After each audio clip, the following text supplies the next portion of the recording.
할렐루야. 이 아침에도 우리 성도님들 하나님께서 여러분과 함께 하시고 크신 해 주시길 간절히 축복합니다. 마태복음 21장 23절로부터 32절까지 말씀 중심으로 권위 논쟁 이런 제목과 함께 하나님 말씀을 함께 상고하겠습니다.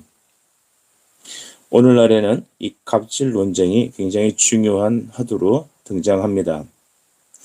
젊은이들은 그래서 그들을 꼰대라기도 하죠.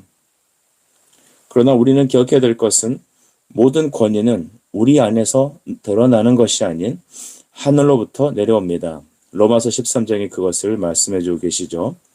모든 권위는 위로부터 하나님께로부터 온다라는 것입니다.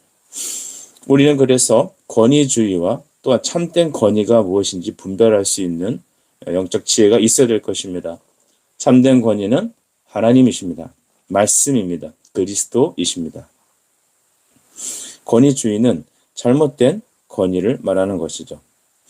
대제사장들과 장로들, 즉 이스라엘 백성들의 영적 지도자들은 자기 스스로 자칭 권위자라고 했고 자기들이 만든 룰과 법칙을 매우 중요시 여기고 그들 스스로 백성들 가운데 군림하였습니다. 그래서 23절에 예수님께서 성전에 들어가서 가르치고 계실 때 대제사장들과 백성들의 장로들이 나와 예수님께 다음과 같이 예수님을 시험하였습니다. 23절 중후반절에 보게 되면 내가 무슨 권위로 이런 일을 하느냐 또 누가 이 권위를 주었느냐 이 두 가지 질문을 하죠. 첫째, 권위의 성질이 무엇이냐라는 질문입니다. 내가 무슨 권위로 이런 일을 하느냐? 당신은 도대체 자격이 뭐냐?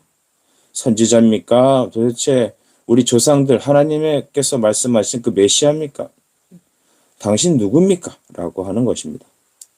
두 번째는 그렇다면 오늘날 당신이 하시는 이 모든 일들은 과연 어디서부터냐? 이 권위의 유래에 대해서 물어보는 거죠. 누가 보냈느냐라는 것입니다.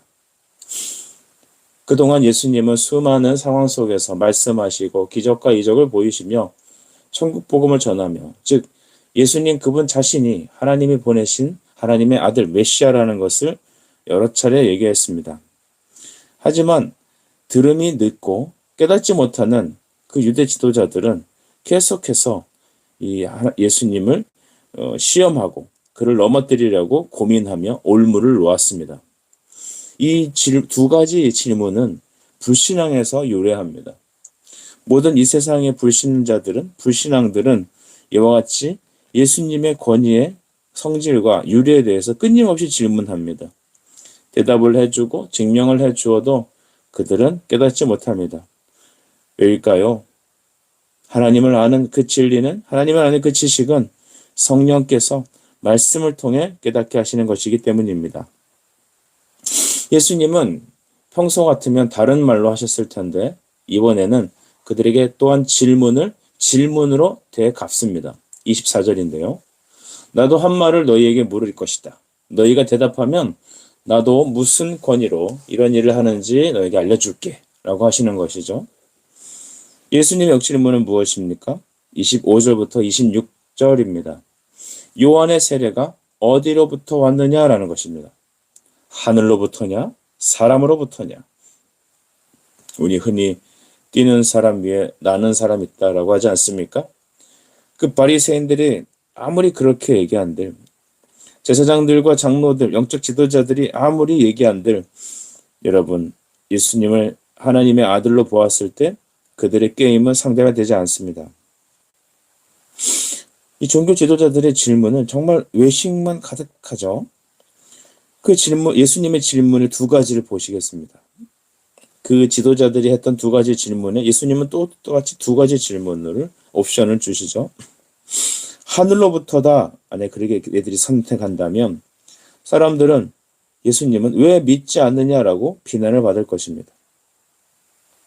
과연 요한의 세례가 하늘로부터라면 왜 너희는 그 하나님이 주신 말씀을 믿지 않느냐라고 비난을 받을 것이죠.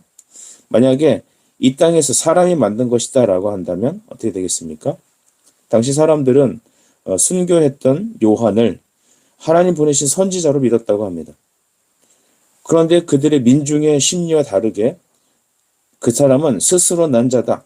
하나님이 아닌 자기 스스로 만든 것이다라고 말한다면 백성들의 이목이 두렵다는 것이죠. 철저히 그들은 사람들의 어떤 평가와 사람들의 어떤 감정과 여론을 매우 중요하게 여겼습니다. 결국 그들은 뭐라고 말합니까? 27절에 보니까 우리가 알지 못하노라 이렇게 말했습니다. 역시 선택하기 어려울 땐 모르겠다, 기억이 나지 않는다 이렇게 말하면 됩니다. 그래서 예수님도 뭐라고 말씀하십니까? 27절 중후반절에 보면 나도 무슨 권위로 이런 일을 하는지 너희에게 이르지 아니하리라 했습니다. 말할 필요가 없죠. 정말 이렇게 불신앙으로 시종일관 버티는 사람들에게는 상대할 의미가 없습니다. 이렇게 되는 이유가 무엇일까요? 이사야 6장에 나와 있는 말씀처럼 들어도 깨닫지 못하고 보아도 보지 못하는 그 죄의 눈이 가려져 있기 때문입니다. 그들은 요한이 하나님이 보내신 자라고 믿었습니다.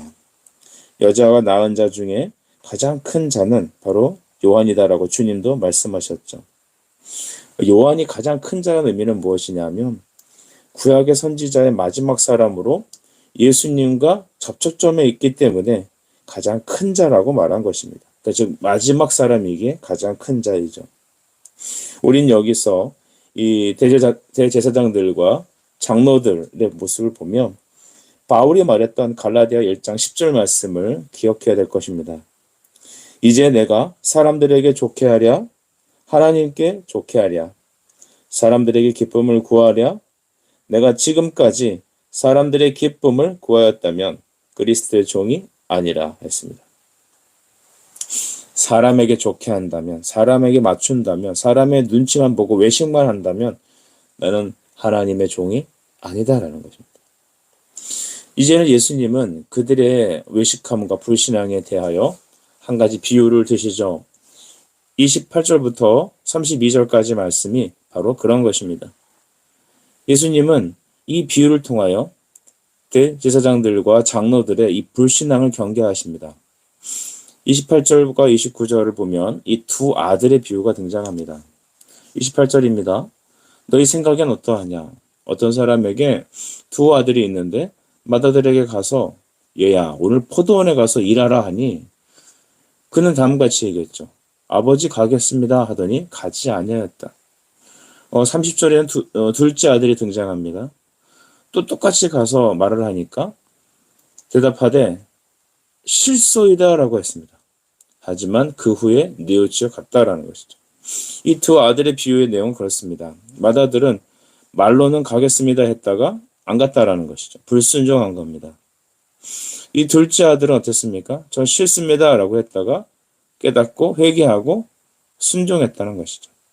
이 맏아들은 누구를 의미하냐면 바로 유대인들, 즉 종교 지도자로 세움받았던 영적 리더십들입니다. 대제사장들, 장로들, 바리새인들 같은 사람들이죠.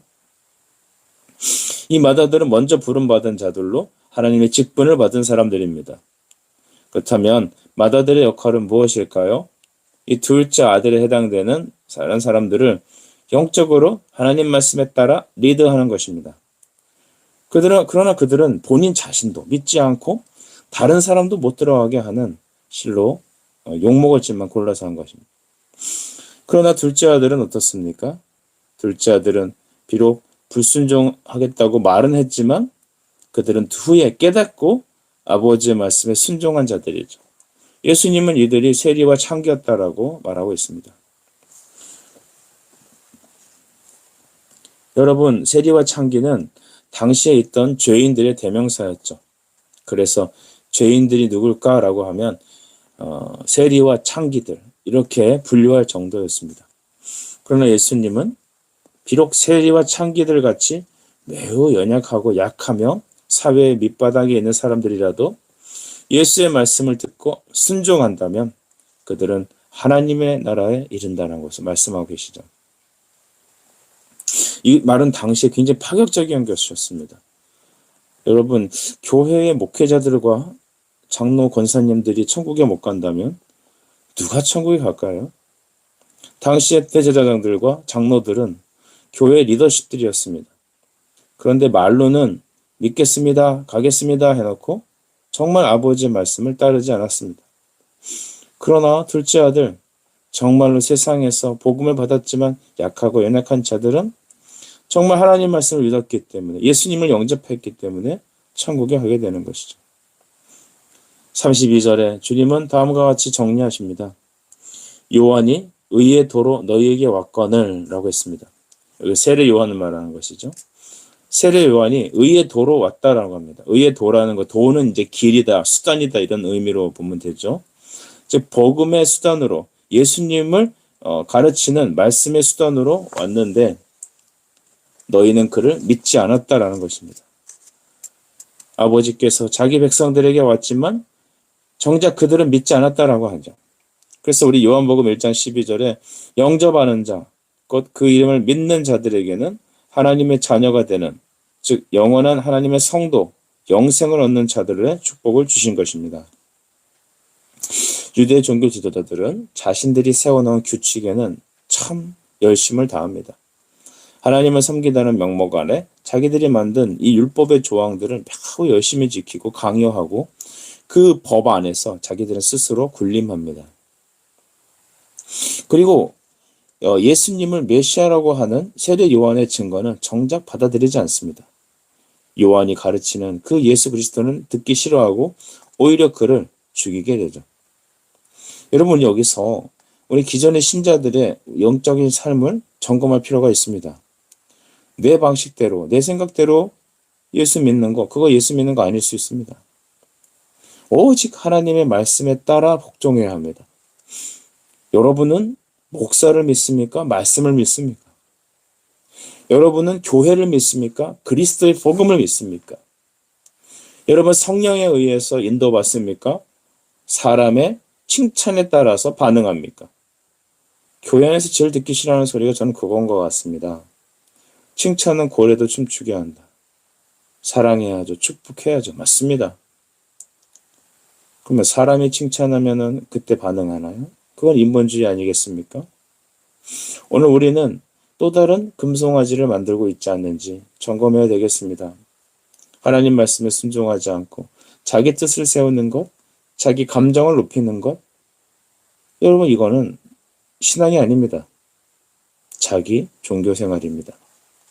하나님께서 보내신 선지자의 말씀, 그 증거를 거부하는 자들은 포도원에 가겠습니다 라고 말해놓고는 불순종하는 마다들의 태도와 다르지 않습니다. 그렇지만 세리와 창기처럼 세상에선 약하고 부족할지라도 정말로 예수님께 나아가 그의 말씀을 영접한 사람들이 있다면 그는 하나님의 자녀, 성도요, 영생을 누리는 자들입니다. 오늘 우리에게 있는 이 외식의 껍데기가 벗겨져야 되겠습니다. 교만한 마음, 형식주의, 자기 논리, 이런 것들은 진정으로 종교적인 껍데기에 해당됩니다.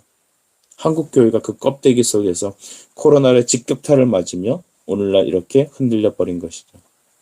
사람의 교훈으로 하나님을 섬기는 사람들은 마다들입니다. 그러나 죄인이라도 세리와 창기라 불릴지라도 철시받고 부족할지라도 그리스도의 복음을 듣고 예수께 나아가 참되게 회개하며 그를 영접한다면, 마음의 문을 열어 그를 모셔드린다면 그들은 영원한 하나님의 아들들입니다. 여러분, 참 하나님이시며 참 사람이신 예수님, 그분이 진리이십니다. 이 권세는 바로 하나님께서 주시는 것이죠. 여러분은 예수님을 어떻게 보고 계십니까? 예수님의 그 권위는, 그 권위의 특징은 무엇입니까? 어디서 난 것입니까? 사람에게 난 것이 아닙니다. 하나님께서 주신 것입니다. 예수 그분을 여러분은 누구라 믿습니까?